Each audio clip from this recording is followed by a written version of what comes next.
sekarang pakai helm, pakai pakai topeng. Ada kehati-hatian, ketakutan yang luar biasa ya, bagi seseorang yang hendak melakukan kesalahan ketika melihat CCTV. Padahal CCTV itu hanya sebuah alat, tapi timbul perasaan bahwa dia dilihat oleh pemilik rumah. Seakan-akan lagi dilihat sama pemilik. Bahkan ada yang nggak jadi maling gara-gara melihat CCTV. Padahal CCTV nggak ngomong, nggak apa, nggak teriak-teriak, nggak apa. Tapi tiba-tiba muncul rasa takut dari diri seseorang. Nah, muraqabah dalam ajaran agama Islam ini juga seperti itu kurang lebih gambarannya. Ada perasaan bahwa kita ini selalu dipantau oleh Allah Subhanahu wa taala, diawasi oleh Allah Subhanahu wa taala. Kita selalu dalam pengawasan Allah. Ya Allah, betapa nikmatnya orang sholat kalau sebelum sholat dia hadirkan muraqabah. Ada istilahnya istihdar. Istihdar itu menghadirkan Allah Subhanahu wa taala. Menghadirkan Allah Subhanahu wa taala sebelum dia melakukan salat. Ini yang disebut dengan ihsan. An ta'budallaha ka'annaka tarahu fa in lam takun tarahu fa innahu yaraka.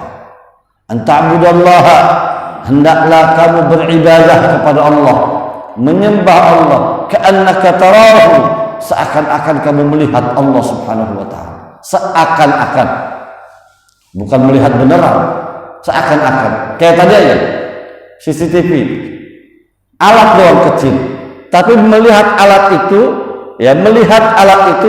perasaan kita terbawa jauh, seakan-akan kita dilihat oleh si pemilik rumah tadi. Padahal gak tahu yang punya rumahnya lagi ngorok, lagi apa di rumah. Atau jangan-jangan yang punya rumahnya lagi nggak ada, lagi keluar kota, tapi kita ketakutan. Nah, seperti itulah ihsan. Jadi ketika mau sholat itu hadirkan Allah, bahwa kita ini sedang diawasi oleh Allah, sedang dilihat oleh Allah. Ini namanya apa tadi? Muraqabah. An ta'budallaha ka'annaka tarahu fa in lam takun tarahu. Kalau belum mampu menghadirkan Allah, dibawa kemana-mana justru pikirannya. Akhirnya apa? Muncul gambaran tentang Allah itu yang aneh-aneh. Kayak zaman waktu kecil dulu. Allah itu besar, tinggi besar. Allah itu berjubah. Allah itu macam-macam. Nah, kalau khawatir muncul seperti itu, fa in lam takun tarahu, maka yang terakhir apa? Fa innahu yaraka. Yakin saja bahwa Allah Subhanahu wa taala pasti melihat kamu. Kira-kira Pak, kalau sudah bisa seperti itu, gimana sholat kita? Indah sholat, nikmat sholatnya. Nggak usah jauh-jauh ke khusyuk. Kalau khusyuk mungkin terlalu jauh. Kalau bicara khusyuk terlalu jauh. Kalau sudah khusyuk berarti sudah hanyut. Ya sudah hanyut. Kayak orang khusyuk nonton TV. Ya, nggak mau dengan orang manggil juga, bukan nggak kedengeran. Ya, nggak mau nyaut orang yang manggil dia. Nggak peduli nyamuk ada di tangan dia juga. Itu berarti sudah tingkatan khusyuk. Sudah masuk ke dalam jauh dia dengan Allah Subhanahu wa ta'ala. Ya, kalau kita minimal apa? Minimal sampai di tingkatan menikmati sholat. Jadi ketika sholat ada rasa gitu. Beres selesai, assalamualaikum warahmatullahi. Pak, ketika salam, assalamualaikum warahmatullahi, bukan hanya sekedar kita salam, ya, bahwa ketika kita assalamualaikum itu memang kita mengucapkan salam kepada siapa? Kepada makhluk Allah yang tidak terlihat oleh kita. Bisa jadi di situ malaikat, bisa jadi di situ jin yang muslim. Maka apa? Ketika assalamualaikum, niatkan bahwa kita mengucapkan salam kepada makhluk-makhluknya Allah Subhanahu wa ta'ala, dan mereka jawab salam kita. waalaikumsalam. Cuma nggak kedengaran aja begitu. Ya, kalau kedengaran waduh langsung abrit kita juga. Assalamualaikum warahmatullah. Yakin bahwa salam kita dijawab. Sebelah kiri assalamualaikum warahmatullah. Masya Allah. Kalau orang yang sudah bisa menghadirkan Allah di dalam salatnya, merasa dia di dalam pengawasan Allah, indah, nikmat salatnya, nikmat. Jadi kerasa bahwa dia habis salat. Bukan ini assalamualaikum, assalamualaikum, kok udahan juga kerasaan. Ya. Kenapa? Karena dia salat kemana-mana. Ya. Jasadnya di dalam masjid, pikirannya di luar masjid. Maka ada istilah takhaddi, ada istilah tajalli. Takhaddi itu kalau di orang-orang tariqah itu menyendiri, khalwat, menyepi. Kalau bahasa orang kita dulu tapak. Jadi nyepi di satu tempat, kalau di rumahnya di kamar dalam keadaan gelap, ya, zikir la ilaha illallah, itu khalwat namanya. Ya, dia nggak ketemu orang. Ada jalwat itu ya seperti sekarang ada di keramaian. Jadi ada zikir khalwat, ada zikir jalwat. Zikir khalwat berarti sendiri, dia nggak dengan siapa-siapa. Zikir jalwat berarti zikir berjamaah rame-rame. Bagus mana khalwat apa jalwat? Pak, zikir itu bagusan sendiri apa bagusan rame-rame? Sendiri Pak ya? Sendiri bagus kalau pikirannya ikut sendiri. Zikirnya sendiri tapi pikirannya rame, ini yang repot ini. Zikirnya di rumah la ilaha illallah, la ilaha illallah, nggak ada siapa-siapa, tapi pikirannya kemana-mana. Pikirannya ke kantor, ke pabrik, ke sekolah, ke pasar, padahal dia lagi sendiri. Mendingan jalwat rame-rame tapi pikirannya khalwat. Sholat dia berjamaah, tapi saat sudah masuk ke dalam sholat Allahu Akbar, ya nggak kerasa kalau di samping kanan kiri dia itu ada teman-temannya. Kenapa? Karena saat itu dia sudah hanyut dengan Allah Subhanahu wa Ta'ala, khalwat. Assalamualaikum baru, iya ternyata di samping sebelah saya ini ada tetangga saya yang berjamaah juga. Nah itulah muraqabah. Jadi ada muhasabah, ada muraqabah. Jadi sebelum nanti kita dihisab oleh Allah, sekarang dulu kita hisab. Kan dulu ada ceritanya seorang perempuan salihah. Tinggal di rumah yang kecil yang sangat-sangat sederhana. Namun Nabi SAW menyebutkan bahwa orang itu adalah orang yang pertama kali dimasukkan ke dalam surga oleh Allah Subhanahu wa Ta'ala. Sehingga Sayyidatuna Fatimah Az-Zahra radhiyallahu ta'ala anha kaget. Ini siapa orang ini yang kata Nabi bahwa perempuan ini adalah perempuan yang pertama nanti masuk surga? Apa rahasia ibadahnya ini? Kok sampai-sampai disebut oleh Rasul penghuni surga pertama? Akhirnya diselidiki, datang Assalamualaikum, Waalaikumsalam warahmatullahi wabarakatuh. Ditanya sama perempuan itu, siapa? Saya Fatimah, putri Nabi Sallallahu Alaihi Wasallam. Dengan siapa kamu kesini? Saya kesini dengan anak saya Hasan. Oh maaf, Sayyiduna Hasan ketika itu masih kecil. Kata si perempuan tadi, oh maaf, suami saya sedang tidak ada di rumah.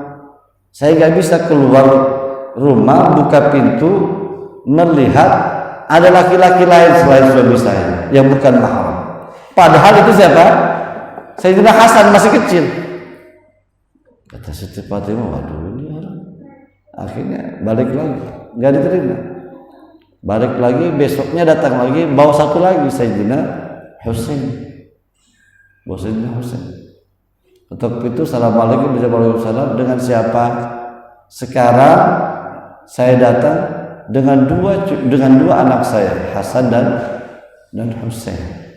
Singkat cerita, akhirnya diizinkanlah kemudian Sayyidatuna Fatimah masuk ke dalam rumah si perempuan tadi. Begitu masuk di rumah, diperhatikan nggak ada yang istimewa dalam rumah itu, nggak ada yang istimewa sama sekali kan. Perhatikan ibadahnya ya biasa-biasa aja, standar, ibadah yang standar, sholat ya sholat gitu aja.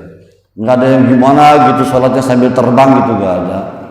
Tapi kok kata Nabi, ini orang masuk surganya duluan. Nah, begitu dia lihat di tempat makan, di situ sudah tersedia makanan yang dia persiapkan untuk suaminya kalau suaminya datang pulang kerja. Di atas makanan itu ada cambuk. Ada cambuk di situ. Ditanya oleh Sayyidah Fatimah, lihat masakannya biasa. Kalau mungkin zaman sekarang cuma tahu tempe terong aja gitu aja. Nggak ada rendang apa gitu, nggak ada yang istimewa. Tapi kata Siti Fatimah, ini orang istimewa, kata Nabi. Apa? Kenapa kamu taruh cambuk di situ? Cambuk itu kata si perempuan tadi saya persiapkan. Kalau begitu setiap suami saya datang mencicipi masakan saya, sekiranya ada rasa yang kurang pas di lidah suami saya, maka daripada suami saya gerutu di hati, ya capek-capek kerja pulang-pulang, ya dihidangkan makanan yang keasinan, asap segala macam, daripada jadi dosa, mendingan sekarang di dunia dihukum saya dengan pecut itu. Masya Allah. Rahasianya rupanya di sini. Ini yang membuat si perempuan tadi menjadi perempuan istimewa di sisi Allah Subhanahu wa taala. Lebih baik saya dihisab sekarang di dunia daripada nanti dihisab di akhirat. Jadi ini kadang-kadang tak terpikir oleh kita hal-hal seperti ini. Kita sudah puas dengan sholat kita, bahwa ketika kita ngerasa sudah sholat sudah beres, berarti urusan kita dengan Allah. Sementara sisi-sisi lain yang kaitannya bisa jadi dosa antara kita dengan manusia, kesalahan kita dengan sesama, itu kita abaikan. Atau tadi Pak ya, ketika ada tamu datang ke rumah kita sebagai suami sedang tidak ada di rumah, ya, yang seharusnya istri kita tidak mempersilahkan orang lain masuk ke dalam rumah karena dia bukan mahramnya dan tidak ada suaminya. Ini kadang-kadang kita anggap sepele, apalagi yang datang tetangga, ya udah biasa, masuk aja masuk, ntar tunggu.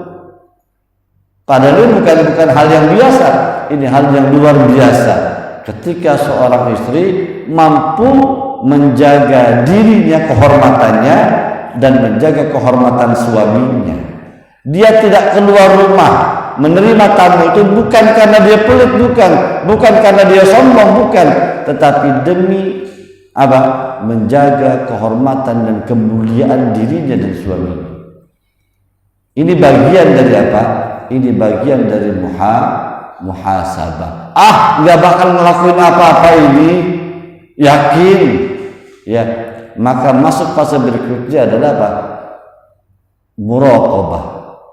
Ketika ada orang asing masuk ke dalam rumah, tidak ada siapa-siapa di situ kecuali dia dengan orang asing tadi. Maka kalau timbul perasaan bahwa kita dalam pengawasan Allah Subhanahu wa taala, dia akan malu kepada Allah Subhanahu wa taala dan dia tidak akan lakukan itu. Bapak-bapak hadirin jamaah salat subuh yang dimuliakan oleh Allah Subhanahu wa taala.